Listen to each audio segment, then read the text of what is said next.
So, tell me about this neighborhood network, because I've heard from like people that it's kind of ludicrous, like what people report.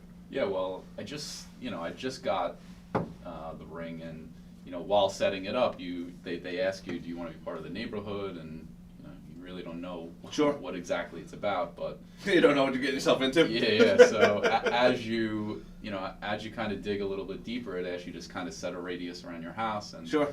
Where you want to know what's going on. Yeah, you can do it anywhere from down to a quarter of a mile up to miles around your house, and then it just I guess for entertainment purposes, you might want to spread it out further out. But you can see, what people do is they post what's going on. Segment of the video that might be suspicious. Sure. People stealing packages. Oh, guys just coming up to the door. Telemarketers. Sure. These guys that sell solar knocking on the door. Sure. But you see people free advertising for the solar guys. Yeah, exactly. But some of these people go a little too over the top. Like, who is this person? Dude, it's giving people anxiety. I have a customer, and she has it hooked up on her phone, and she keeps her phone on all the time because now that she has it, it's another thing to worry about.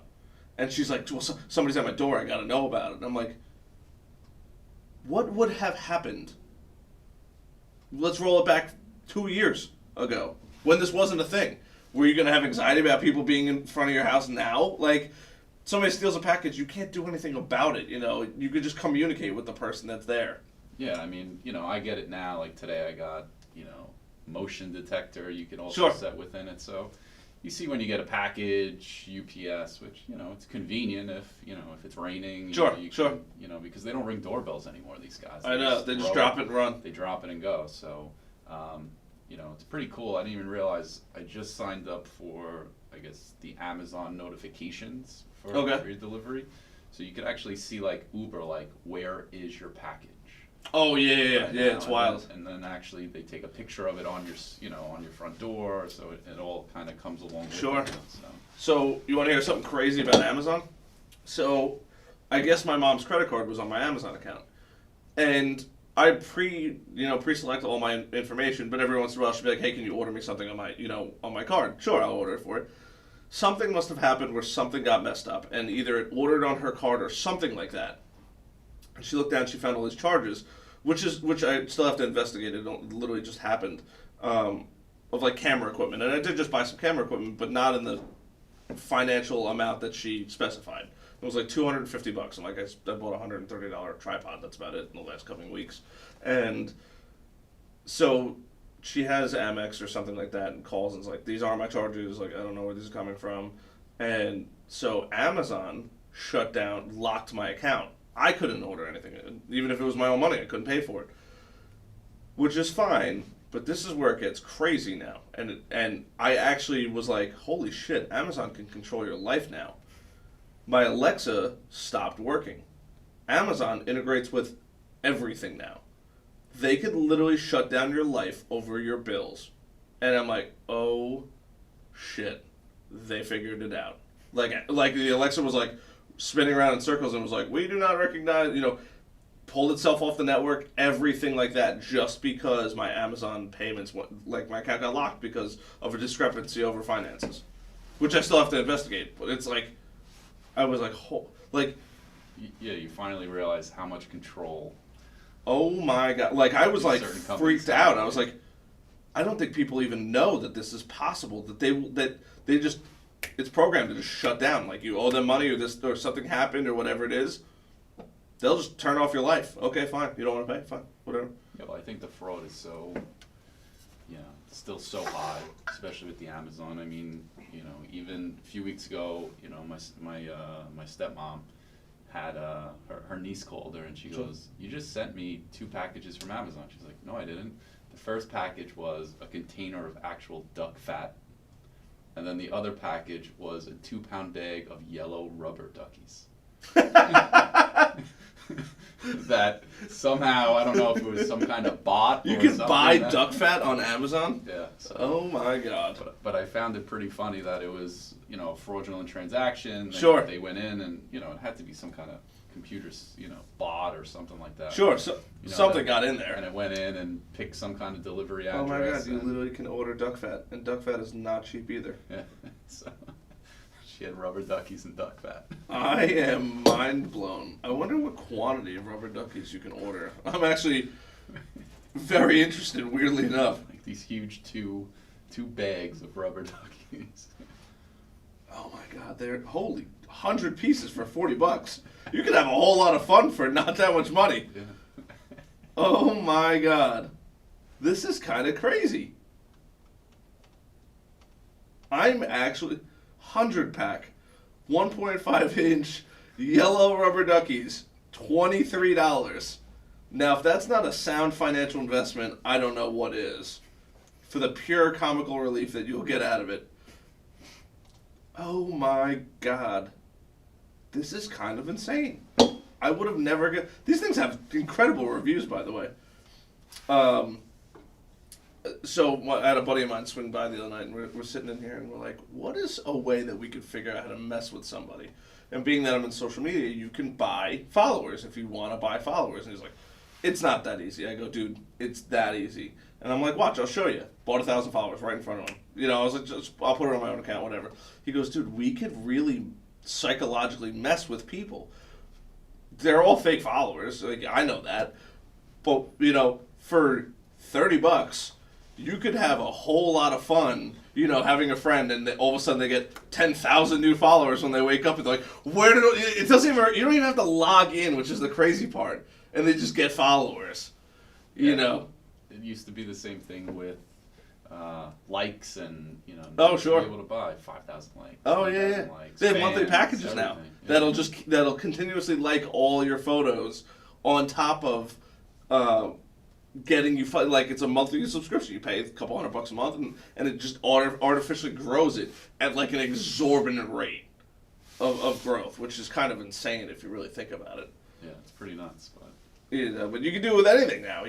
There's for anyone that thinks like, oh, Harrison's a scam. He's selling. No, I don't sell this. I educate people that it's available. But I just found out recently you could do the same thing with YouTube. So there's some of these big, we'll call them marketers out there, that have millions of subscribers. Most of them are fake, and not only are they fake, but they're all getting fake views. I'd be curious to know if they're monetizing the fake views. But all of this stuff, like, it's just pay to play, if you want. yeah, but there's got to be a way somehow to be able to, through analytics, to be able to see what You can. There's a website, so if anybody's curious to know who has fake followers, it's called Social Blade. Totally free. You can go look up anybody you want. So if you're curious to know if so and so is legit or not, you got to know what to look for. Chances are pretty good they shouldn't have a negative number of subscribers per day. Because if somebody does unsubscribe, the amount of people subscribing should be going up continuously. There should be a negative number there. But if you look and you see, you'll start to see major spikes in how many followers they have. Like, it's pretty insane. And I'm like, oh my, like, nothing is real anymore. Like, you could buy your way to fame like that. Yeah, and there's so much money to be made, on YouTube and, so there's much. the social influence, market now, I'm sure a lot about absolutely. it, is just more and more growing, Sure. day by day, and it's pretty insane. There's Instagrammers that charge $50,000 a post. Yeah, but there's even people locally, towns here, that we live in, Mhm. there are your unofficial mayor of a town that Sure.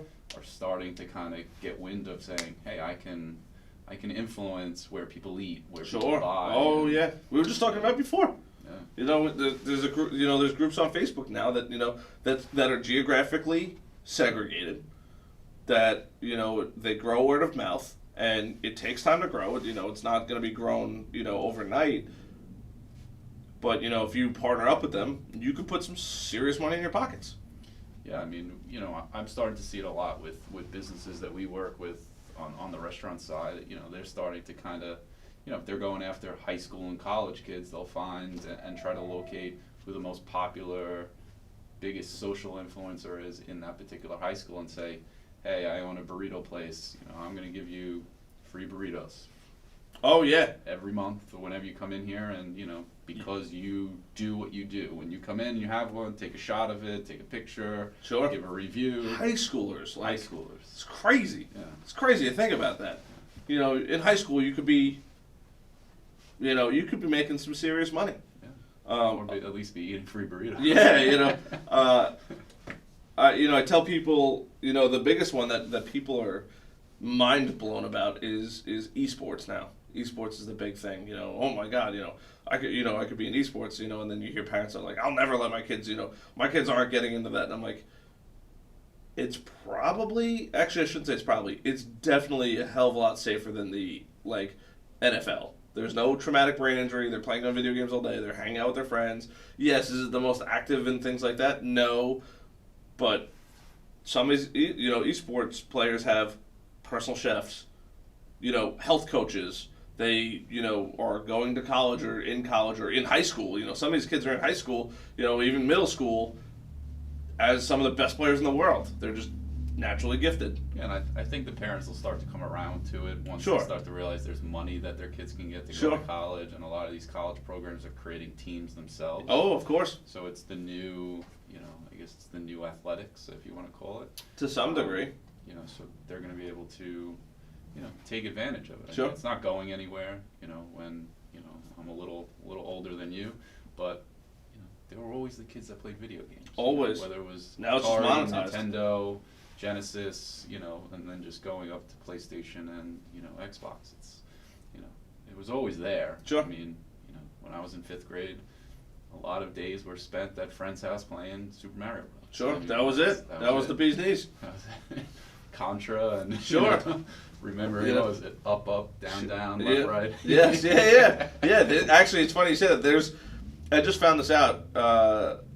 I've been geeking out more and more lately, and there's actually a name for that series of movements and button presses, and I forget the name of it, but I saw it on a YouTube channel, and that exact combination of clicks is known throughout the gaming world as putting that in as cheat codes, like it's in Grand Theft Auto, it's in Zelda and all these different things, and some of the games built in software that would catch you trying to cheat, and they would kill you in the game, or you'd respawn or something like that. It's pretty wild, the things that people think about when they create or do that kinds of things. Yeah, well, to that point, I remember in college, it was Grand Theft Auto was the big The big game. that everyone played, and I think something similar to that where there were cheat codes. Sure. But then when you got to the final level, Sure. you couldn't win. You would go up this staircase Sure. and automatically die. There was no chance of actually getting to the to the fight, I guess, if you want to put it. Yes, yeah, that's literally the Konami code. What is it? It's up, down, left, right, A, B, A. There's a name for it. It's just the craziest thing ever that somebody thought about the name of the cheat code because it was so common in it, and we're totally nerding out right now. But back to the original topic, the world is changing. There's all these different things. You have a Ring doorbell. You're finding out you're what, a couple dozen miles away from home. Yeah.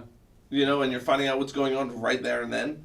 It's not even what's going on inside your home. It's what's going on now outside your home, or what's going on in the area of your home. Yeah, yesterday you get alerts, the gardeners were there, and Sure.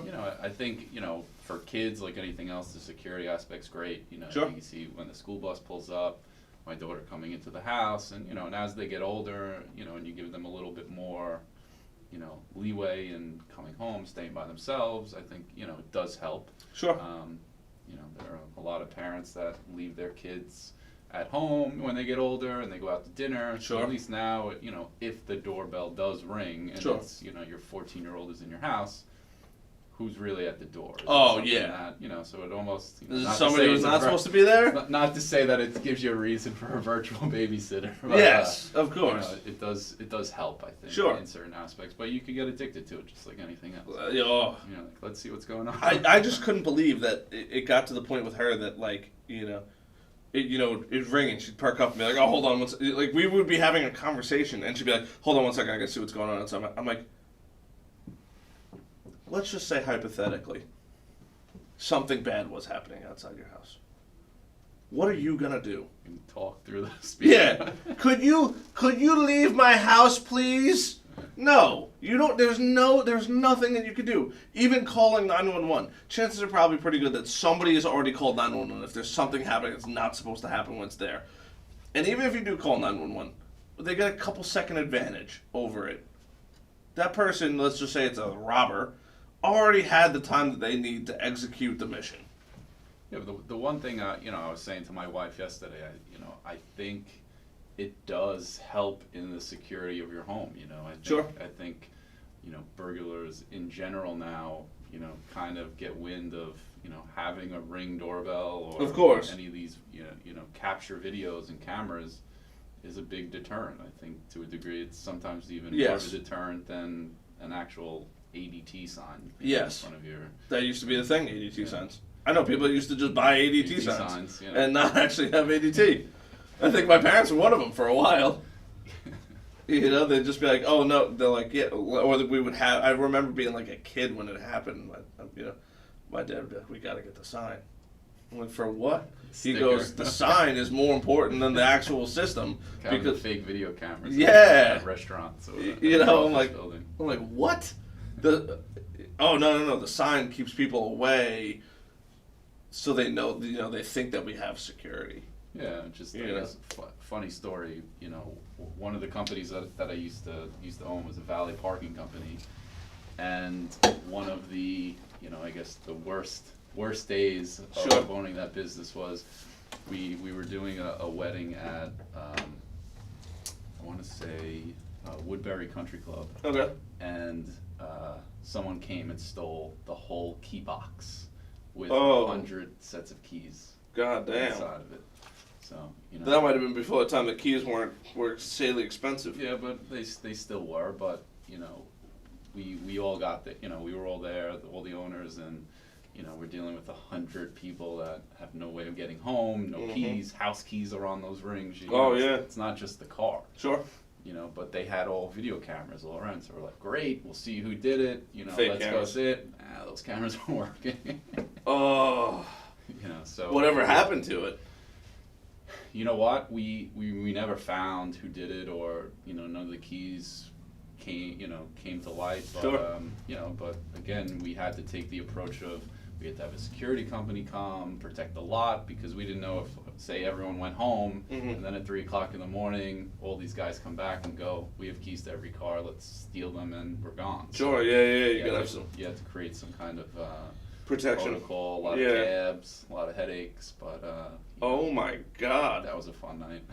What do you do in that case? Insurance claim or like? Yeah, well, you know what? It was, there were a lot of suspicious stories that between like the actual people in the wedding and ex-boyfriends and stuff like that. There was some drama around, the people that that the wedding was for. So. Oh wow.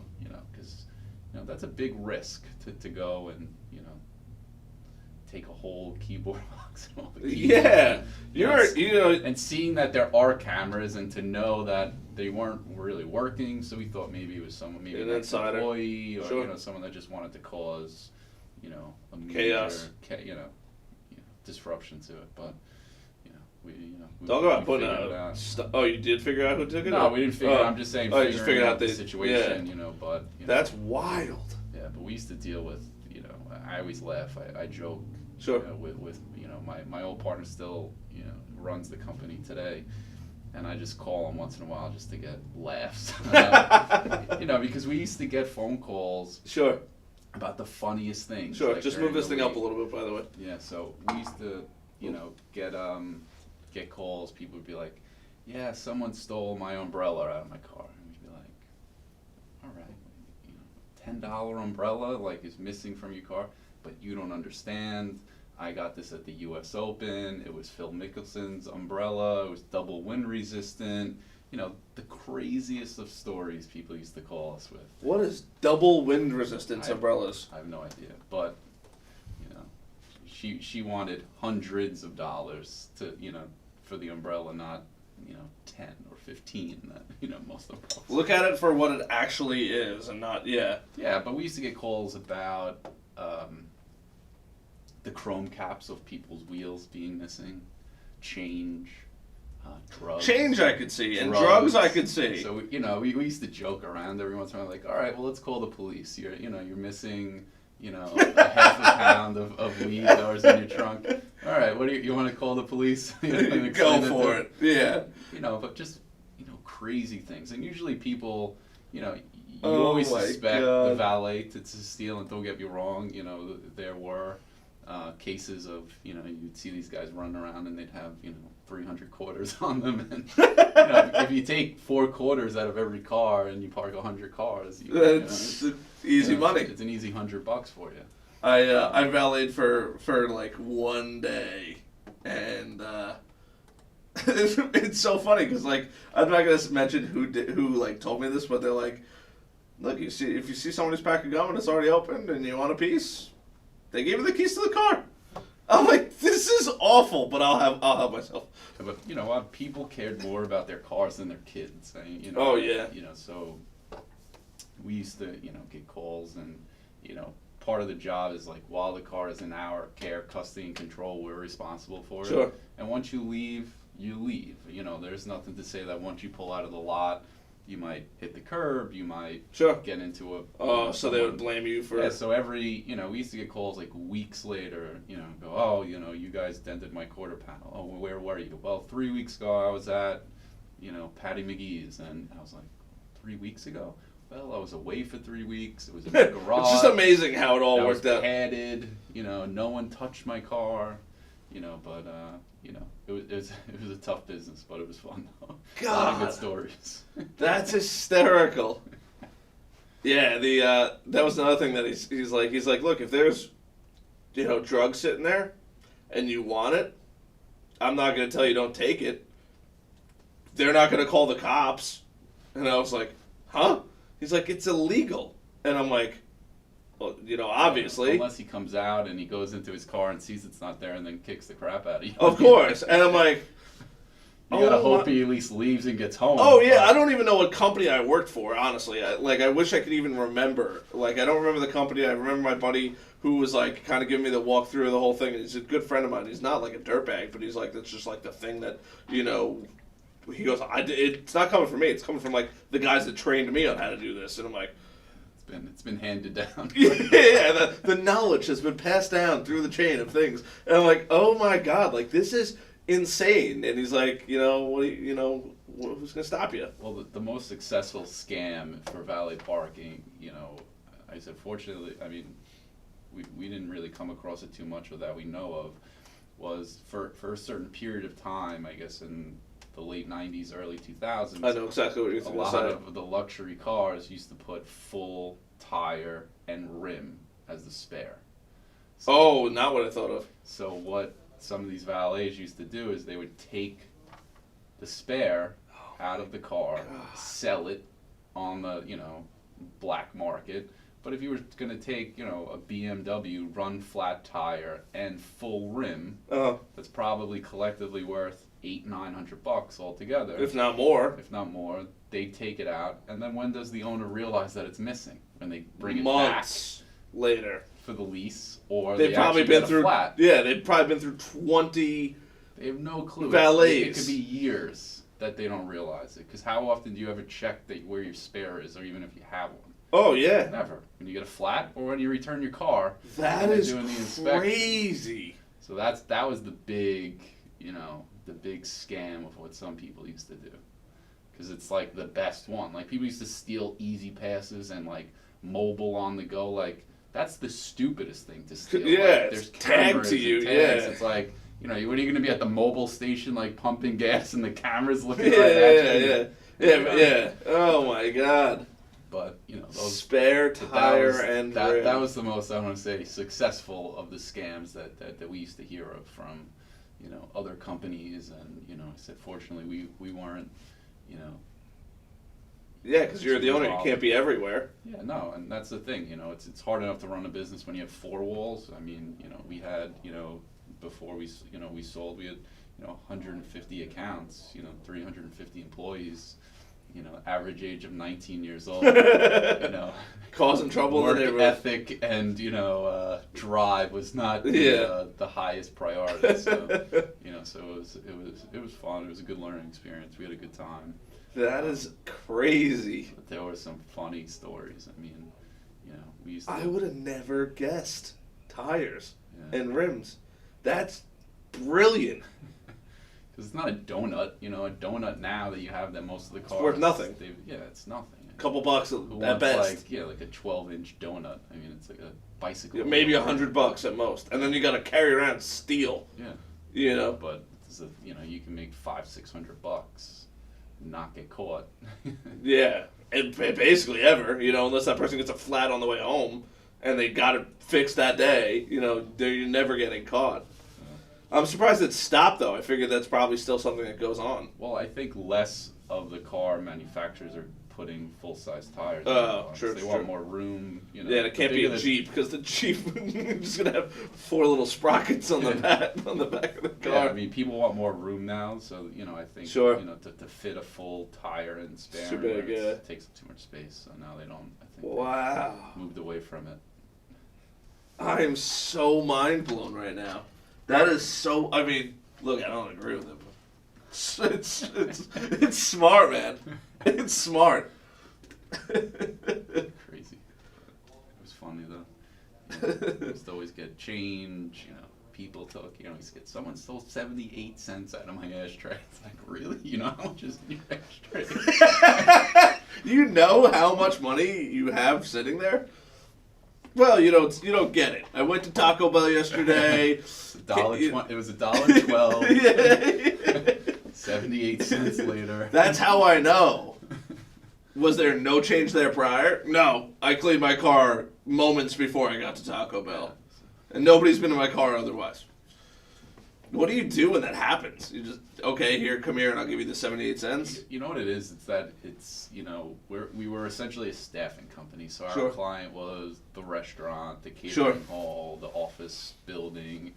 So it was never your decision because sometimes, if we did a high-end steakhouse as our client and it was a good customer that was complaining, the business owner would be like, you need to take care of this. This is my top client. This Sure. is my, this guy has 3 floors of my office building. Like, just figure it out. So it was like you're always kind of playing that. Yeah, shaking hands and making people happy. Which, it always was never, we were always the loser of the situation. Always. But it wasn't just like where, I had the building, it's mine, and I could make that decision. Sure. You could be mad at me or, and we were always fair. If someone Sure. left, a catering or a wedding or something like that, and they called up and they said, hey, my back right, quarter panel or the bumper was dented in, and we know that there was another car that had a front right, dent and it had red paint. Like we knew that the two were together. So, Sure. We were always fair that way, but Sure. there were a lot of other companies that were just like, you left, your problem. So. Damn. It's So funny like, you say that biggest because things were just like missing keys. Sure. Because these guys they used to get in cars with other keys and they'd fall out of pockets. Or, Sure. Or they misplaced some of these them. keys aren't securely put That was on was there. like the biggest. Sure. But now missing keys cost you more than. An Oh, yeah. accident, Oh yeah, keys are crazy expensive. Yeah, because like I said before, it's not just the car key that's usually on a keychain. If if you went to a wedding, 20 miles away from your house, your set of keys has your car, your office, your house. Everything. So now you go, okay, well, I need to get home, but how do I get into my house? Yes. Not always, if you're with your girlfriend or your wife, Sure. hopefully they have another set where they Well, might there's a have key something. hidden somewhere on your property. Yeah, but then, no one ever admitted to that. They always wanted to say, I want to be reimbursed. I want to, I need a car home. I need this. I need a locksmith. Most people weren't very forgiving, I guess, if you want to call it, or saying, all right, I have something home, I'll make it work, if they come up, great, just get me home. I want to get home. Okay. Yeah. Some people were like that. Most weren't. They weren't. So yeah, some people just I try to had go to the end of the again, earth. it's like the exaggeration. I had 200 keys on my keychain. I'm like, like, what are you, a super of like the Empire State Building or something? Are you a janitor in your free time? Like, why do you have so many keys? And where do you keep them when you're like doing your daily activities? No, you don't understand. That key was given to me by my grandma's grandma, and it had diamonds. Yeah, skeleton key, safety deposit box. This is the key to the White House, and you lost it. Yeah, It's from 1925. Some people were crazy, but Oh my God. But I'd be crazy too. I mean, like, the last thing, it's, midnight, 1 o'clock in the morning, you want to go home, you have a babysitter, you have, all the things Sure. that go on in people's lives, to then go, oh, sorry, we lost your set of keys, you're like, okay. So that's always, so that was fun, that business. But, so yeah, I call my old partner Matt once in a while, I'm like, give me some good stories. So it's actually funny you bring this up because because I was a valet once, I think about this and I'm like, what if they lose the keys? And like the night that we worked, I don't think we lost a single key. We had extra keys actually at the end of the night, I guess because people just didn't come out or they went home. Take a cab. Yeah. So, but now I just give them the electronic key. And I keep my key ring. I don't trust anybody with my key ring. That key ring's my life. Yeah, well, the problem now is the fact that everything is, you don't need to put a key into anything really. Oh yeah. So a lot more now people go into the restaurant, go into wherever they're going. Like in the city, it happens a lot. You go and you pull into one of these garages. They give you a ticket. You're a line of 4 cars, and you just walk, and go. And then all of a sudden, 15 minutes later, you're like, oh crap, I took the key with me. So the car's like sitting in the middle of a garage or somewhere and can't be moved because you took the key with you. Sure. That's more of the problem that they see now. Yeah. Well, my car beeps when the key's out of it and the door closes completely. Something happened to one of the guys in the firehouse actually. I guess something with his car. He started the car with, and it's just like a weird series of events. So, his kitchen window overlooks his driveway, and his car was right there, and the key was sitting on the kitchen window. He thought he had the key in his pocket, opened the door all the way, turned the car on. The car sensed the key was like close enough to start the car, got in the car, drove 12 miles away, turned the car off. It wouldn't start again. It wouldn't start again. He's like, what? Like, how did the car, like, first of all, how does the car continue running when there's no key near it? Like, I think certain types of cars, just to get them going. Yeah. Really, but and I guess what is it just going to stop in the middle of the street? Well, it should, it should, beep or it should like slowly power down. It should only be able to drive, 5 miles an hour after you get, a certain distance away. Never tried it. What? I'm gonna try. That's what I thought of it. I haven't tried it either, actually. Now that you mention it, or now that I mention it, but I was like, he's like, dude, I'm like 12 miles away. Like now I gotta organize somebody to drop me off one of my keys, or I gotta take an Uber there and an Uber back to my car. At 12 o'clock noon. It's not like I was drinking all day. Like this is weird. That's pretty funny. Now you went right from owning a valet company into payroll? Did you do some things in between? Yeah, after the valet, I got into credit card processing initially, but with a more concentration in like the POS systems. Sure. From there, I quickly learned the credit card processing game is a very murky business. Oh, yeah. Very confusing. Building good client relationships is very difficult because it's just very competitive. There's a lot of room for misinterpretation, a lot of lying because it's not straightforward. Yeah. There's so many different rates that exist, so many different credit cards that most businesses have no clue, like why they're being charged, what they're being charged, and I started to kind of quickly realize that turnover was something that you had to deal with. Sure. And the only time the client would ever call you would be, my terminal stopped working, someone came in and offered me better pricing, So it was really like no way to build like relationships. So like from there, I kind of said, what are some other products that we can kind of keep a relationship and a sticky kind of process. Sure. So we started to do more regarding the POS systems and doing more in like the hospitality restaurant sector. That we did that, and then we did a joint venture with a payroll company, because I said, payroll is one of these businesses that you're able to speak to your client on a weekly or Sure. bi-weekly basis that isn't negative. It's not, they're not calling you to complain like most businesses. Normally, what are they calling? They need something. There's something went wrong. They're adding an employee. With payroll, it's just, I need the process. I need to add an employee. I need Sure. a report. You're able to build a relationship. Sure. So we kind of said to ourselves, like, let's test these other markets and build this, bigger company that can really hone in on, building a good relationship with the client. So we did a joint venture, and that's actually where I met my partner today. Mike worked at this particular payroll company. We started to have some success with it, and we kind of said, let's just do it, ourselves. So we had two other partners, in that business, and we built out the payroll business, and it ended up being the biggest portion of our business, because it's also straightforward. If you Sure. pay 20 people, the cost is X, and there's no real opportunity for other people to come in, like on the merchant processing side, Sure. to say, well, I could save you 200, I could save you 400, I could save you They 800. can save you 1% or whatever. And then all of a sudden they get you into a contract, and then all of a sudden you get your first month's bill, and it's the same or sometimes more. Sure. And now you go, oh crap, I made a bad decision. Where Mhm. payroll's like straightforward.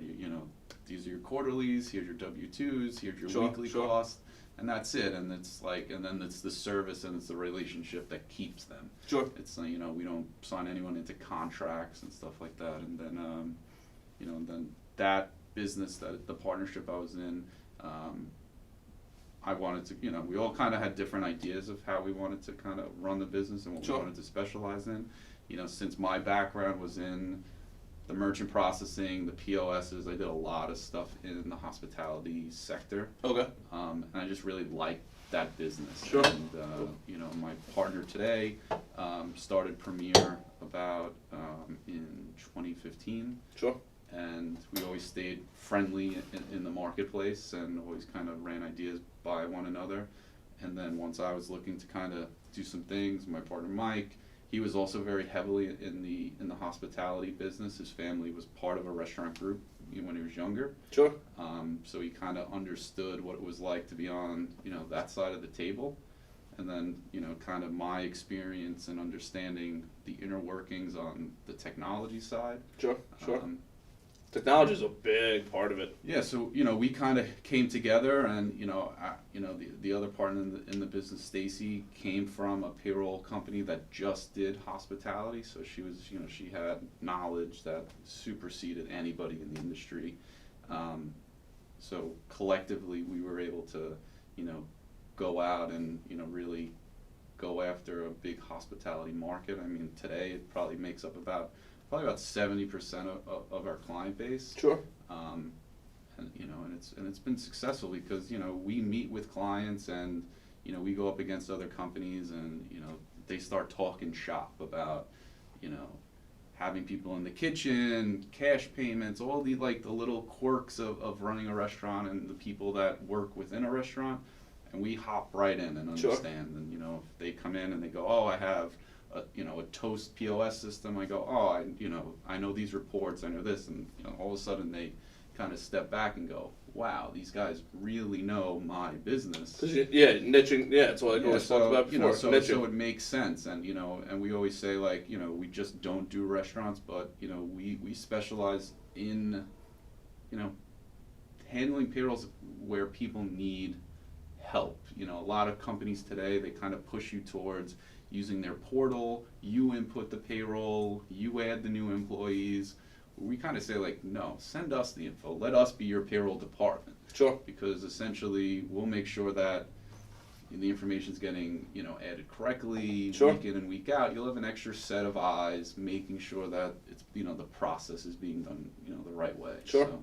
So, and just coupled with all these other things that the small businesses have to deal with day in and day out, cost of, minimum wage going up, How is that affecting you guys, the cost of minimum wage going up?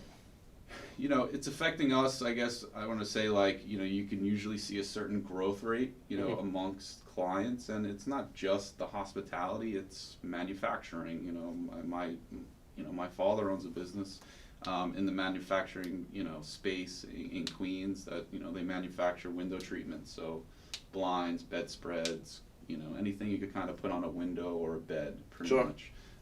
They handle a lot of high-end residential, but mostly commercial, in the city. And, his manufacturing facility is sewing, cutting fabric, Sure. and a lot of his competitors are on the other side of the water in New Jersey where, minimum wage is between $8 and $9, Oh, really? That's what it is in Jersey? He's at 15. Sure. So Overhead's just higher. it's tough, especially when you're competing, at least, the restaurants go, we're all in this together, we all have to pay people the same amount of money. Granted, you have a lower minimum wage in Long Island and Westchester than Manhattan, but collectively within your area, you're competing against the same. But sometimes on these manufacturing sides, it's a bigger problem for them. Oh, because, let's use the city, for example. If, there are companies on the other side of the river that, can pay half almost what you have to pay for labor. Sure. And that's just the entry level person. Sure. It's not just, people think like minimum wage keeps going up, but what it also does is it creates this problem amongst the people that are new to a business that have also been there for 5 or 6 years. If, and I'll use a restaurant for example, if you come in and know nothing and you're gonna wash dishes, Sure. you're getting paid $15 an hour. But if you're a line cook, that has skill, experience, and you've been there for 5 years, but you might have been making $16, $17 an hour. Now you got to raise that guy up also. Sure. So it's not just the minimum wage; it's also now, Can you afford to pay that guy? Yeah, can you afford? And Overhead's most of the cost of restaurants. So it's not just increasing the minimum wage; is that you now have to have this separation amongst the people that have been there. Because are you going to pay the dishwasher that just started yesterday 15, and then also the dishwasher that's been there for 3 years 15? Sure. You're going to create this like animosity amongst, like an almost Peers. amongst the peers, so it becomes tough, Sure. And I think, it's just one of those things. Hopefully it, New York is kind of leveled off, that, it's hitting this $15 mark. I don't think they're going to stop, honestly. Well, right now it's on the scale. Sure. It's stopping. The rest of the counties in New York are still on a scale that's getting up to the 15. Sure. Do you work with any restaurants that don't allow tipping?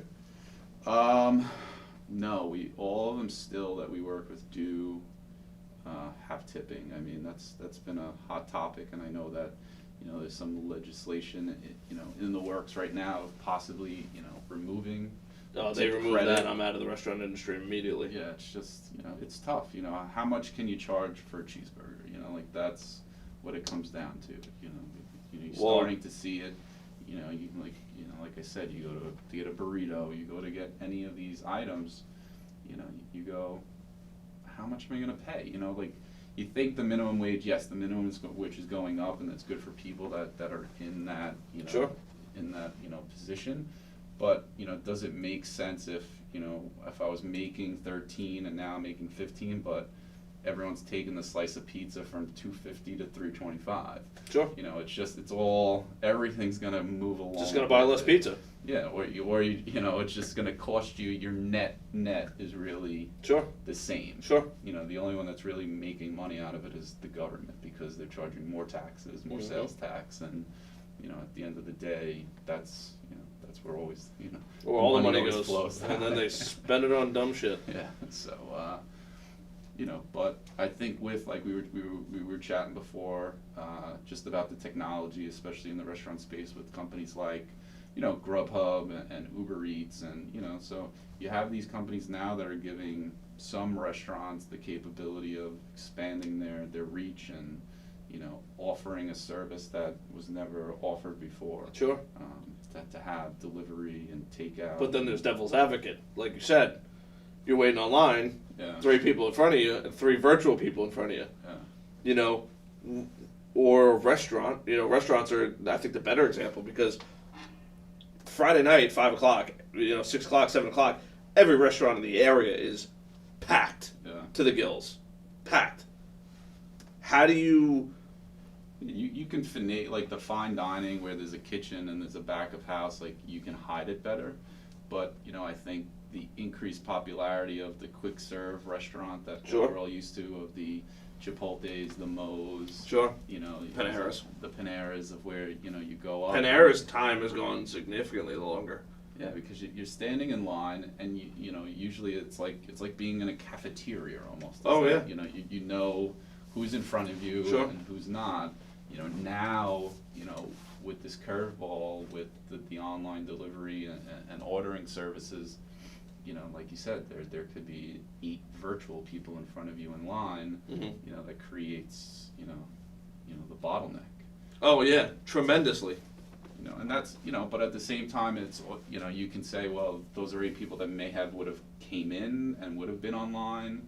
But would they have? Yeah, that's always the case. Even with Starbucks, like their big thing with their app, they did a study of where, they wanted to increase the customer experience, and how many times have you been in Starbucks at like 3 o'clock and there's some girl in the in line, and all of a sudden she goes, I have an order for my office, and she puts like 8 orders in, and you're just like, oh great, I'm gonna pay forever. Yeah, come on.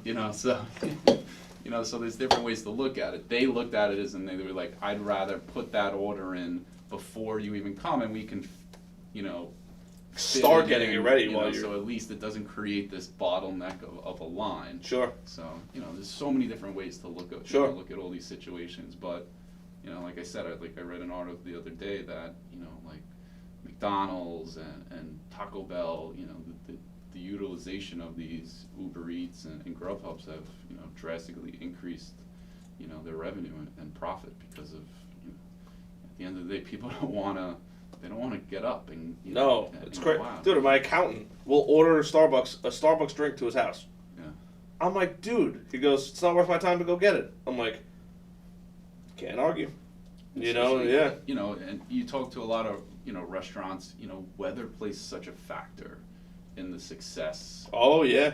And you can always a lot of our clients, and we talk with a lot of our businesses on the restaurant side and kind of get insight.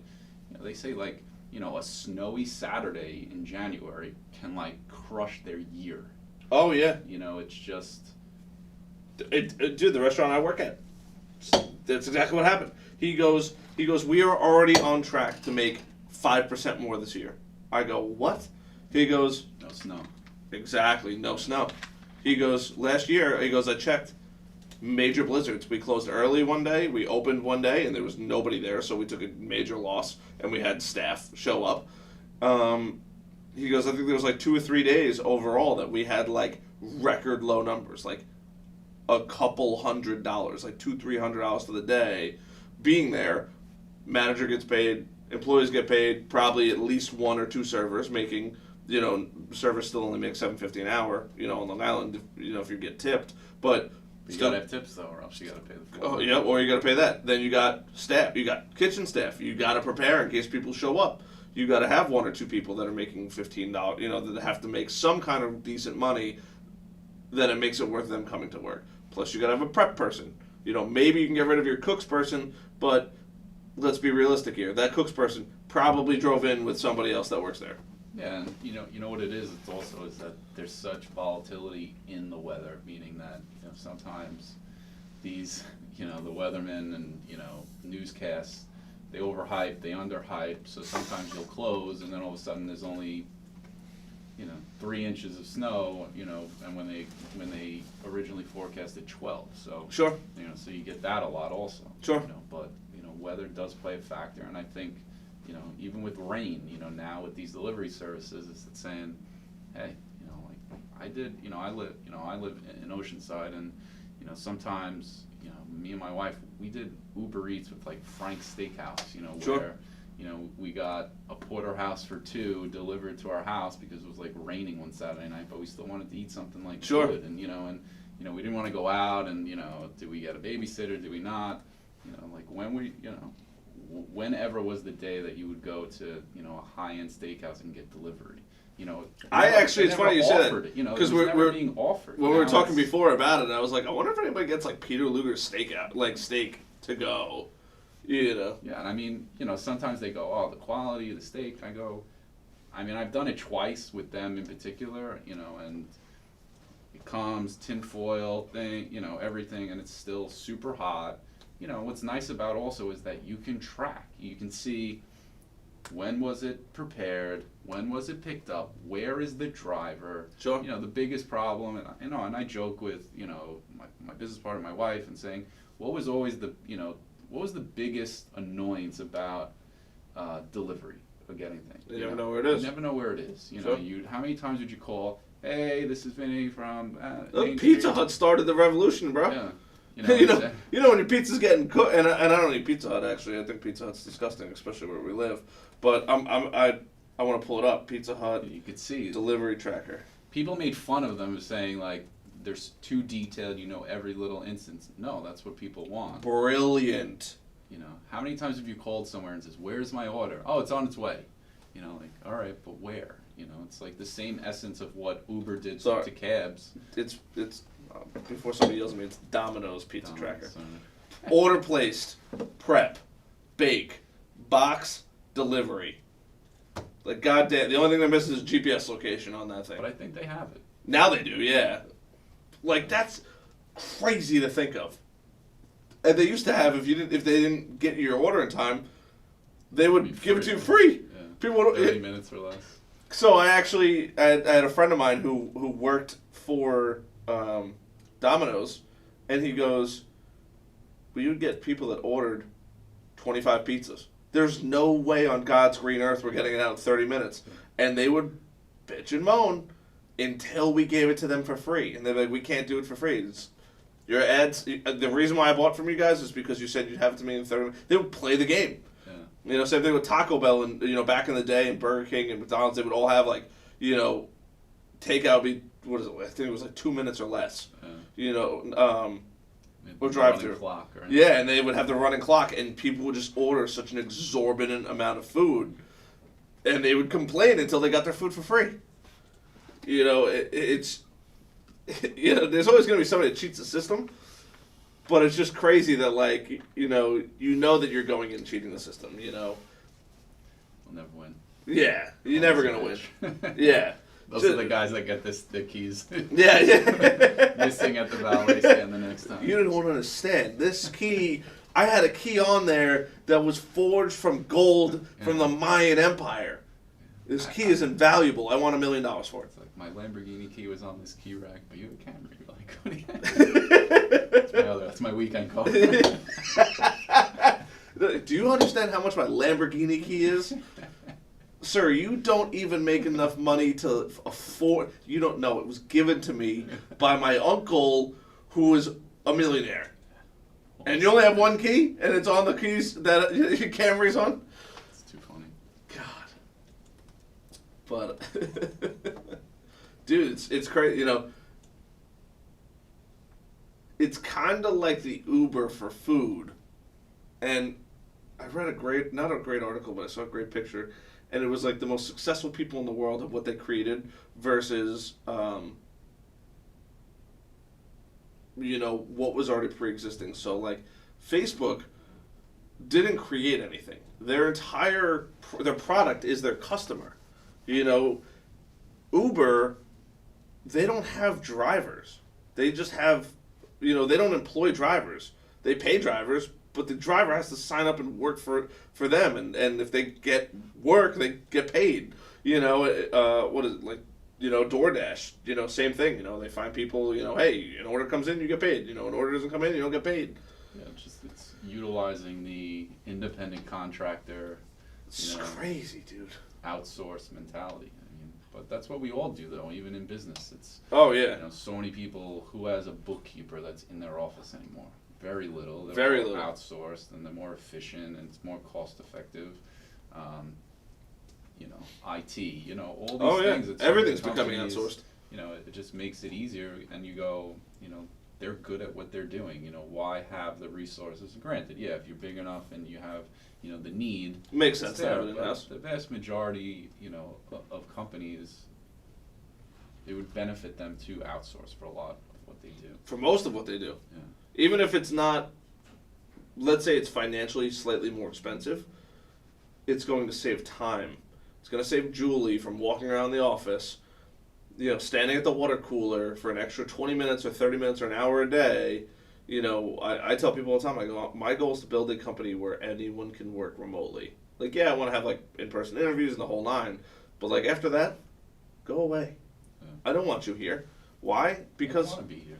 You know, they as don't long want- as you yeah. It's like anything else. As long as you get the work done, do whatever you want. You know, Sure. it's like the mentality that, you know, that we have, you know, even at the office, is that, you know, there's no set hours. There's no like wait till the bell rings at 5 o'clock. to go, yeah. You know, if you're done for what you need, come and go as you want. Sure. You know, it's just, We see you slacking. you're an adult. Yeah. We don't. There's no need to micromanage. There's no, you know. Big time. We all know what needs to get done, and we all have the same goal and, you know, the same mission of, you know, taking care of our clients and, you know, providing a great service. And, you know, if it's 4:37 and everything's done, and you Go know, home. what are you gonna sit around for 22 minutes? Like, it's That not- used to drive me nuts. I have worked in jobs where it's like, a lot of people do, and it's just, you know, it's just terrible. sitting there, and you know, it's like Office Space. It's like sitting there watching the clock. You know. what do you say you do here? It really is. It's kind of crazy, and the fact that, like, you know, yes, there's always work that can be done. You know, I'm realizing that more and more as I own my business. Like, you know, there's a bar across the street, Momo's, and you know, I went there and for like the third day in a row, and I'm like, you know, I have friends that just work there. You know, I'll go support them, whatever. And my girlfriend's like, "Oh, you're going to Momo's again?" And I'm like, "Yeah." She's like, "I thought you had work to do." I go, "It's so hard for me to explain. There's dump truck loads of work to get done. There's always, especially in what I do, there's never a day that'll come that says, you know what, I can't improve my SEO anymore. I can't make any more posts today. There's always something that I could be doing. You know, it's not like a construction job where it's like, all right, house is built, we're done. You know, there's always something to be doing. I'm like, I'm not going to sacrifice my life to work. You know, I work to live a good life. I'm not going to sit here and not enjoy it. You know, not saying I don't enjoy my job, you know, what I do for a living. Yeah, but that's, you know, that's the best part of owning your own business. Sure. Is that you know, what you put into it is what you get out of it. 100%. You know, we've spoken about that before. It's just, you know, it's tough in the beginning, and it's grinding and building and Sure. sacrificing, you know, but then there's the days like today, you know, like after here I'll probably head home earlier. I'm gonna, you know, my daughter's got a T-ball game. Sure. You know, normal, if I was in the city, you know, I'd be missing those games. Of And, course. You know, and it's, you know, people say, oh, you know, sacrifice that, you know, but, you know, There's got to be a time when you enjoy it. kids grow up fast. You want to, you know, you want Sure. to be able to. I tell people that all the time. I go, experience I have no kids. I have no real bills. I don't have a house yet. Like, I have to. Now is the time for me to focus 100% on growing. It's time, yeah, it's You time know. management. Like when I go home, I try to be home for dinner. You know, at least 4 nights a week. Sure. You know, otherwise, you know, I'm out networking or doing stuff Sure. or have events. You know, but then, you know, from that 5:30 to 8:30, be with the family, bath time, put kids to bed. You know, once 8, 9 o'clock comes, you know, I'll sitting on the couch on the laptop, you know, Sure. talking to the wife, you know, watching TV, but I'm also doing work. You know, Sure. like I'll send out emails and Sure. you know, do those things. It's just you have that time. You know, Sure. it's like TV makes no sense to me. I don't understand TV at all. you know, there are shows I like and you know things that I watch. You know, Oh, otherwise and it's there like should be. background noise. You know, Exactly. Just like, you know, just there. So because otherwise it's like just to sit there. It's like being at work. You Sure. know, it's like just concentrating on it. You know, but you know, some people are you know addicted. Are you a sports fan? Like crazy diehard or? I like, you know, I'm a big, you know, Mets, Okay. you know, Jets fan. Sure. You know, long time suffering. So I got a buddy of mine. It's funny you say Mets. He's a Mets fan. Die hard. we have a name for him in the firehouse, Mr. Met. Yeah. And everything, his cars, Mets, from the steering wheel to his sunglasses to the pinstriping on his car, everything is Mets. Not that crazy. Oh, he watches every game. He's watched every game like ever that the Mets have played, and he could and to give the kid kudos, the kid's got a like photographic memory. You call a play out or like a home run, he's like, oh my god, I remember who pitched that, and the whole spiel, and I'm like, do you understand how much time? It's like if you use that memory and that knowledge to actually like good use. Like you could probably be. We'll settle for a millionaire, not a billionaire, but like millionaire. And the other thing that really blows my mind is these people with these incredible talents like him that can just recall anything that happened in a Mets game ever. Start a YouTube channel. Start a podcast. Turn that into something. We were talking about, it might have been you, where kids are watching other kids open up, toys. Toys. That they have. that they already own. Like, they already have played with them, but they'd rather watch another kid do it. Start creating something. Like, it doesn't have to be a podcast. It could be a simple YouTube channel. Kid. I mean, the kid now, that's the most famous YouTube kid. What is it? Ryan's Toy Review. My kids watch it. He has his own Nickelodeon show now. He's got his own brand of toys, and if you look him up, I think his estimated earnings last year was $20 million. No. Yeah, off of a YouTube, and how he started was Ryan's Toy Review, opening toys. So toy companies would just send him toys to open on YouTube. Ryan's Toy Review net worth, holy, $22 million. Yeah. How old is this kid? Like 8. Oh my god. So he's got YouTube channels. I know because I got a 6 and a 3-year-old at home, so I'm. Ryan's first video was published the 16th of March 2015 when he was 3 years old. Yeah. Oh my god. So he's 7, worth $22 million. Yeah, doing about $20 million in revenue a year and increasing because now he has. With zero overhead. Like, zero overhead. Maybe he pays a video mom editor. and dad. Yeah. Oh, mom and dad work for a 7-year-old. They'll talk about the world is changing. It's crazy. I tell my little brother all the time. I go, Jack, why don't you Twitch? And twitching is the video game streaming service. He goes, I don't like it. I go, you're good at video games. You're funny as could be. You make jokes all the time while you're playing. Why don't you just turn on a camera? Oh, I can't do it. I'm like, dude, you don't understand what $20 million is. I was having this, the discussion with my wife. My wife's Spanish, and we live here in Long Island, which is very, I want to say non-diverse from it is the not. Queens. You could say that it's not diverse from the Queens where she grew up, and but we were saying, and I was also reading something that so many of these kids now, they're watching videos of all these different cultures, and different, whether it's Japanese, Chinese, African American, white, sure, all these, and they're being exposed, which is pretty crazy to think that the way that they're being exposed to these different cultures and groups of people are through YouTube. Ryan's Toy Review. He's I think half Asian, and then there's other shows that they watch, that have people speaking Spanish and Chinese, all these things that, normally a 7-year-old 15, 20 years ago, it's like who you go to elementary school is who you're exposed to. Oh, so, yeah. So I think, people have this discussion of is it good, bad, watching YouTube, watching these things, I think. I turned on Netflix. So the James Bond series just got pulled from Netflix, and I was in the process of trying to get through all of them, and I didn't make as much of a dent as I wanted to, but I still did. I think I watched like 5 or 6 videos, and the next thing that came up was street food. And I'm like, if I was bored, I would click on it, learn about other cultures. I love learning about what other cultures eat. I think it tells you a lot about like the geography of the land and like what you expect from these people. And they're not eating $200 porterhouse steaks from Peter Luger's or something like that, and I'm like, holy, like, I haven't watched it yet, but it's just it's incredible that like we have YouTube, which is an incredible thing, and that now we have Netflix, which is producing all of this stuff. And I met a guy who worked for Netflix in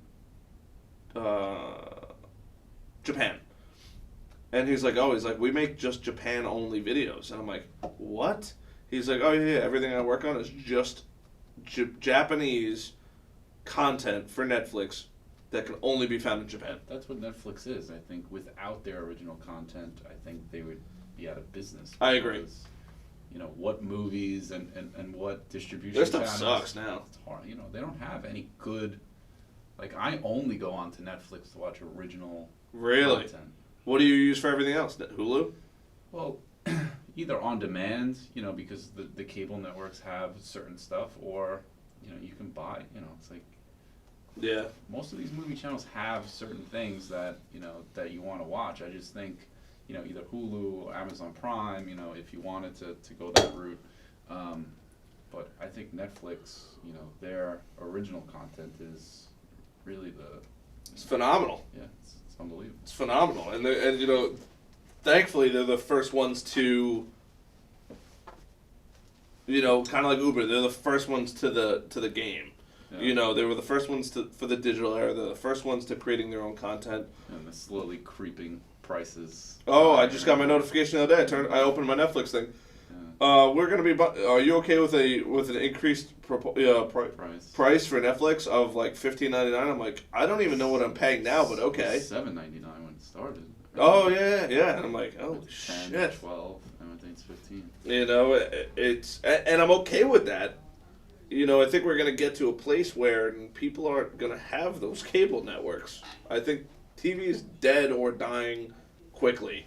Yeah, because, other than live sports and events, there's nothing that you really need to watch. Maybe the news, for whatever the news is worth nowadays. Like, not to quote the guy running the place, but to hear about how someone it's so skewed, or, it's so skewed, and I'm not saying that what he's saying is doing is right or wrong, but like you hear about it on the news from whatever news source, and then you go online, and it's a totally different story. Two channels, you can go CNN, Fox News, and it's like you're in two different countries. Oh, it's crazy, man.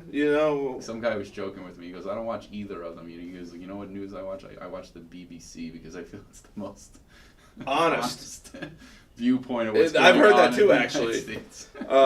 There's actually people that their job is to rate what news provider leans what direction and who actually has the most true news. YouTube is actually starting to pull videos that expose honest things, and this is like going viral right now, where things that happened at 9/11 are starting to be pulled back because they don't want the people to know what happened at 9/11. Like, you're like, there's some Illuminati type stuff going on. It's pretty crazy when you think about it. Like you were saying before with the Amazon, it's just to be able to pull what you see and what you. Oh, it's crazy, dude. It's like that Amazon thing freaked me out. Like, but even like the stuff that you see now, even with with the content, you go onto a web page or you see something. And then you're on your computer 2 hours later, and there's a sponsored ad related to. Oh, Google's listening on all our devices right now. Yeah. I promise you. It is, because you're not typing everything. You're not searching everything. Sure. Whether it's through the Alexa or the Google Home or the Facebook device. There's listening. Famous video on YouTube, and he goes, "Watch, I'm going to hold up this piece of paper. I don't even have the animal that could do this, but I'm going to hold this piece of paper up, and then I'm going to talk about Google I'm going to talk about the item on this piece of paper for about 2 to 3 minutes, and we're going to see what happens after I restart Google." And it was like cat food or something like that.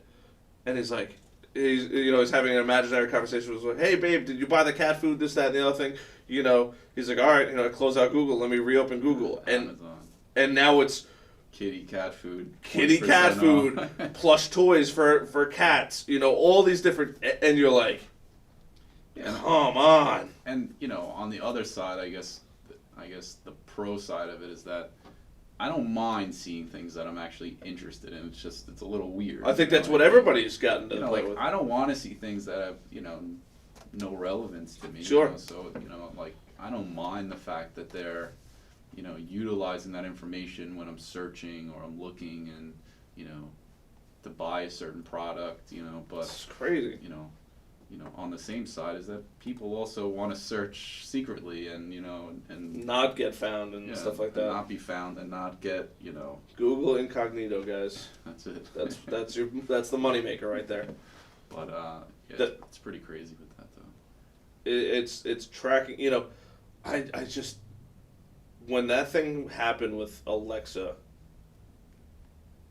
I'm like, I had a holy shit moment. Like, that was probably my first time in the last 5 years that I had like a I'm not in control moment. Yeah, my Wi-Fi, and it was the weirdest thing. So I'm watching Netflix, movies going, and all of a sudden Alexa starts spinning around with a yellow ring, and it's like not connected. I'm like, hey Alexa, wake me up tomorrow morning at like 7:30 in the morning, and she's like, we're not connected. We haven't gotten one in my house yet. Oh, so she's like, oh, not connected to the internet, and I'm like, that's kind of weird. So I restart my Wi-Fi. Then Netflix stops. Wi-Fi kicks back on. Netflix starts again. Alexa's still spinning around with an orange ring or yellow ring. Then I'm like, okay, let me go on the Alexa app. Maybe something happened. I maybe read Power Surge, whatever. Maybe something happened. Won't even let me sign into my Alexa account because it's owned by Amazon, because my account was locked. So I can't even set it up again to use it. I'm like, there's people that have their entire house rigged with certain brands, whether it's Apple, Google, Amazon, or whatever it is, and they're only making more of those products. What if your front door was opened by Amazon? It's a Terminator all over again. Dude, people always ask me, like, are you in favor of the human race or the machine race? I'm like, machine race, they're making our lives a lot easier. And that was a moment when I was like, I don't know if, and I love technology, don't get me wrong, I worked in IT for years, but I'm like, maybe we need to pump the brakes a little bit so we can get a look at the bigger picture here. You don't realize it until something affects you. Oh my God. It's only a matter of time when, Amazon has garage door openers and, ring doorbells. And is Ring Doorbell even made by Amazon or is it made by somebody else? Or? They own it. They bought it now. Amazon? Yeah. So wait till your locks. $1 billion they paid for. Really? You want to know what blew my mind? Tate's Cookies. Those. $500 million, man. Holy shit! $500 million. $500 million. Yeah. That is so much money for cookies that aren't even that good. That's Burnt. Literally, they are. Everybody's got their preference of cookie. I'm a fluffy dude. I'm not prejudiced at all. I'll eat all the damn cookies, but they're not that good. When people are like, oh, I got Tate's Cookies, I'm like, okay, and I have a goldfish. That doesn't really matter. You want to talk about a good cookie? There's plenty of good cookie brands out there.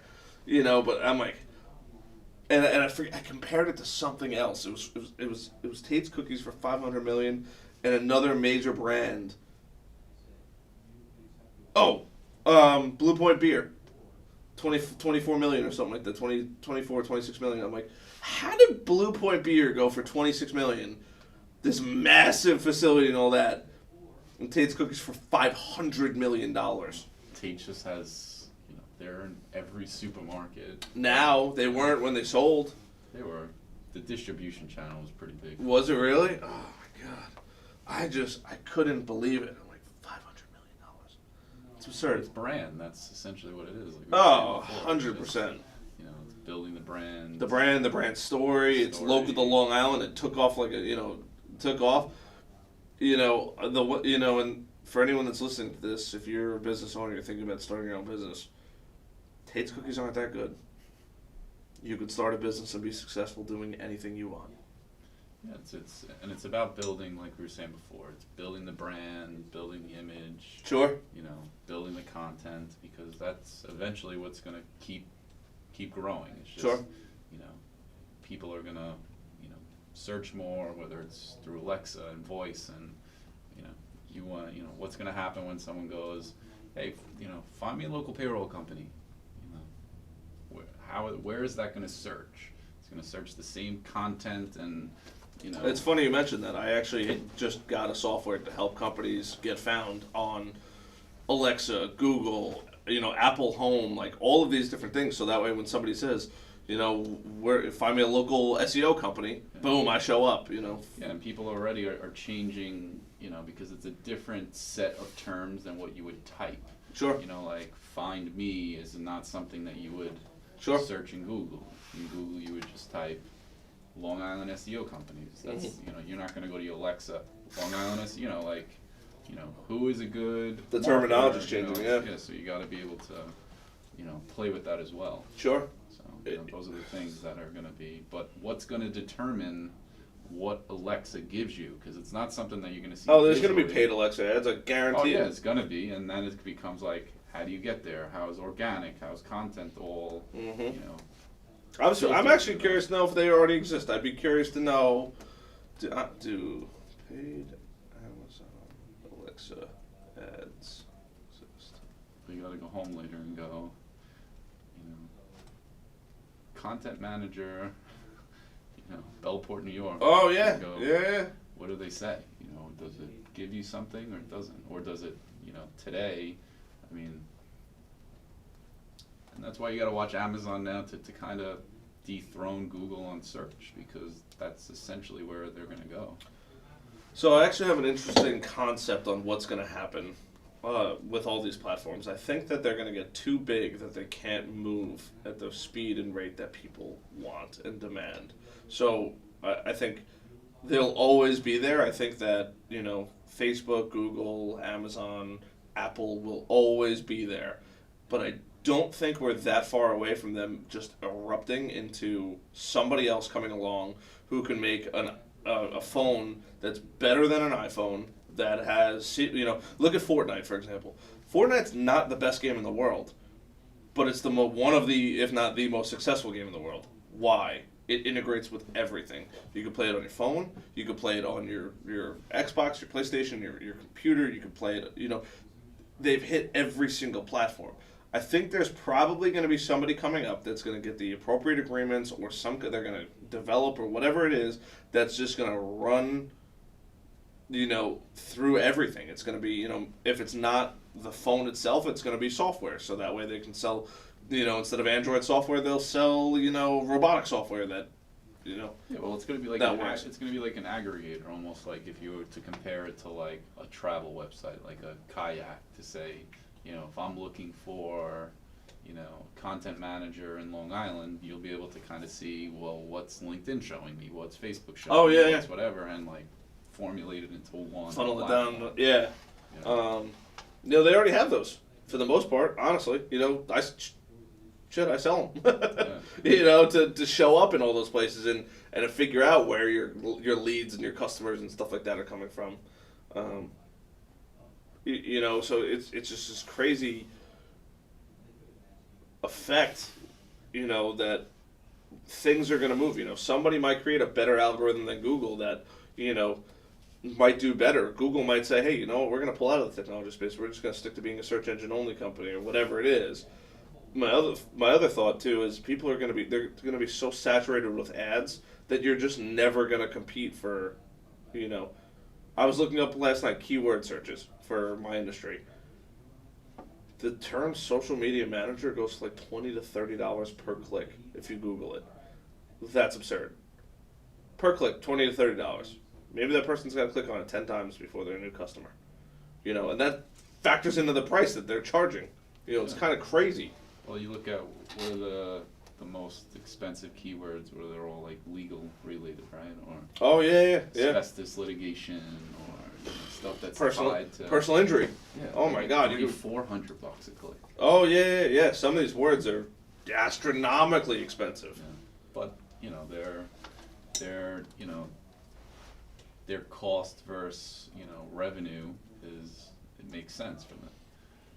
Because that could be 6-7 figures, even 8 figures in revenue versus, a couple $100 for the click. So nothing's a couple hundred from what I see. But you ready? Insurance, on average, $54.91 per click. Number 2, loans, $44.28. Number 3, mortgage, Why is this? These numbers aren't in order. Mortgage is 4712. Attorney 4707, and then there's credit, lawyer, donation, degree, hosting, claim, conference call. Insurance is on there twice. Software recovery, transfer, gas and electricity, which actually I find that one interesting. Classes, rehab, treatment, and cord blood. Cord blood? Oh, like Umbilical cord blood? Yeah. When you have kids, they take the umbilical cord and They freeze it and they charge you a ton of money. yeah, I get charged like it was something ridiculous, and I pay every year like $150 a year to keep it. Oh, so cord blood, you can turn it into stem cells. Yeah. Or contain stem cells. Interesting. Yeah, it's like one of those products that, you know, they guilt you into because they go, if you don't get it, and God forbid, you know, your kid gets sick, you know, the cord blood of a sibling could save their lives. And you go, no, I'm not going to get it. Holy Jesus Christ, this stuff is expensive. It was like thousands, I think. Yeah, cord blood only, $1,300. Cord blood and cord tissue, $1,800. Payment plan. $150 a year. Yeah, I get a bill every year for it. Like I said to my go, how long do I need to keep doing this? Like, My what God. age do you need this? This for? is crazy. So there's a, this is totally not relevant to what we originally started with, but I'm okay with that. Choose a preservation service. New clients with how many babies? Cord blood only, cord blood and cord tissue. Select a payment plan. One-time payment, 6-month financing, 12-month financing, 48-month financing. A storage option. Yeah, that's the story. Yeah, that's what I am. You know? $350 a year. Yeah. Or you could pay for 18 years of storage up front for $5,000. Or you could save it for a lifetime for $9,000, but they offer you an active duty military discount. It's like the big, you know. It's crazy. You know what people do, and you know, it's one of those things that never, you know, fortunately. Oh my! This is insane. I am so. Yeah, but when it comes to kids and babies, it's like the thing, you know, and you go. Take my money. Yeah, you go to Buy Baby to buy a crib, and they, you know, you got the $200 crib, you have the $800 crib, and then you got the $1,500 crib, and that's being very. Cribs cost that much money? Yeah, more. Are you serious? Yeah, insane. What does it do? Holds your most prized possession. That's straight from the salesman at Buy Babies. That is the absolute best sales line ever.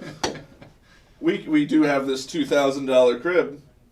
What does it do? It's like I always say. It's like the parachute example. If you're gonna go skydiving and the guy said to you, you have 3 choices of parachute. You have a $50 parachute, a $100, and a $300. What are you gonna do? Shit, you're not wrong. That's You go with the $50. Oh my God! I can't believe baby cribs are that expensive. That's insane. My child's sleeping on the floor. It's more expensive than my bed. Oh my God! It's more expensive than my bed. I spent $300 on Amazon delivered to my door. My mattress. Well, yeah, and that's the other thing. Sleeping on a cloud. They go, oh, you can have the crib. You can install it. Or you could pay us a ton of money to install it. We're certified, and you know, oh my God, that is absurd. And then your wife's sitting there going, gotta get that to install. Oh yeah, Amazon now has. Sorry, I hear the siren going. Amazon now offers to do all the hard work for you. So there is a crazy. So what I found was very interesting because obviously I'm into computers and. I was like, I wonder, like, what a new processor, like, you know, what an installation would be. It's like $200 to put a new proc in, which takes 5 minutes to do. You know, I get it. You need, like, a technician there and stuff like that. But, like, the funny part is it allows you to potentially order the wrong one so that you're going to pay the person to come there, not do the work because you ordered the wrong one because it's, like, it has to match up. And I'm like, that's insane that it costs, you know, that much money for them to come do. They're not even building the whole computer. They're just putting one piece into the machine, which is absurd in my opinion. But they offer because people don't know how to do it. And the last thing you want is for the crib to break and then your wife go, Told you so. Oh, we should have spent $50 on the installation. We should have spent $5 million on the crib. Yeah, we only spent $2,300 on the crib.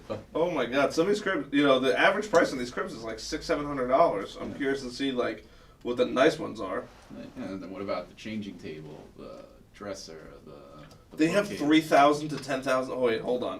Yeah. Hold on. We're going. This is The crib that I had was probably 5,000. thousands. With all the This is just. By the way, this that's is what just people get one. you for the baby shower and stuff like that. Hopefully, we had a stroller. My wife's friends all chipped in and got our stroller. That was like $1,200.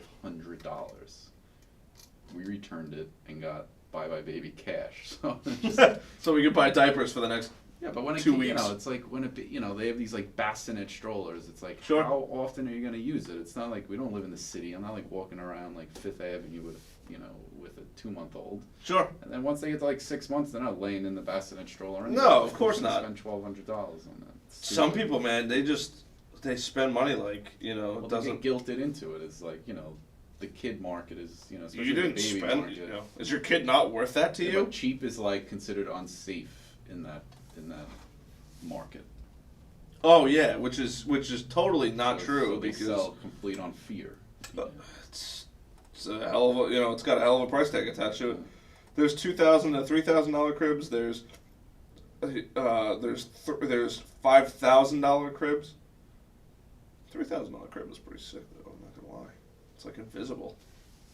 This one at least. Got to steal a lot of rims and tires. I like that. Bring it all the way back. Bring it all the way back. Came full circle. Oh my God! Yeah, you gotta. Yeah, if you want your kid to be bougie as could be, you gotta steal a whole lot of rims and tires. Complete sets, by the way. Dude, this is mind you, this is literally just the skeleton. This doesn't include anything, Mattress, or- the mattress or anything additional with it. This is kind of insane, honestly. I am so mind blown right now that these things cost that much money. kids I are have no expensive. perspective in some cases on how much things cost. Kids are expensive. It's absurd, absolutely absurd. But we're coming across the hour 30 mark Oh, after baby cribs, That's which it. is this was obviously a good podcast. If this is where we're gonna end, And on babies. yeah, and on babies. Babies are expensive. Do you have social media? Do you want to shout out your company and stuff like that and whatnot? And how do people find you and get in touch with you if they'd like to? Yeah, so the name of my company is Premier Payroll Solutions. We're based here in Long Island in Massapequa. We really specialize in working with companies, 1 to 100 employees, that are really looking for people on the other side of the phone that, need the help, need the experience, are busy with their day-to-day, don't necessarily want to try to, figure out payroll themselves and enter it and just say, here are my new hires, here's my information, here's an Excel sheet, here's my chicken scratch, hours for my employees, and fax that or, scan it over and we take care of it and make sure that, all the employees get paid accurately and on time. Like I mentioned before, we do a lot in the hospitality sector. So we work a lot with restaurants because. Do you do restaurants out of state too, or no? We do. We don't actively, go after them. Most of it's through like Word of mouth and clients stuff, that yeah. clients that have restaurants here and maybe they have one in Florida or Vegas and stuff like that. Sure. So we process in about 13 states right now. And it's mostly just through word of mouth and referrals. Sure. We're in the process right now, as we were chatting earlier a little about, of just doing a whole new website rebranding. So it's Premier Payroll ny.com. Sure. So and I'll link it in the description, sure. guys, for anyone that's listening. So definitely let us know what you think of our new site. It should be up and live in the next week or so. So Cool, man. I'll look out for it. Look forward to it. Awesome, man. Well, Vinny, thanks for coming down and hanging out with me, man. I No, really I appreciate it. Yeah, it was Hope fun. you had fun. Yeah, we did. We learned a lot on this podcast. Anywhere from stealing rims and putting up. Don't steal rims, guys. Yeah, and if you do, don't you steal did rims. not hear it from this podcast. Yeah. All right, and not all of this was purely for educational use. Please consult an expert for your individual cases. Especially when you're putting a crib together. Yeah, what your most prized possession. Don't try yourself. See you later, brother. All right. Oh my God.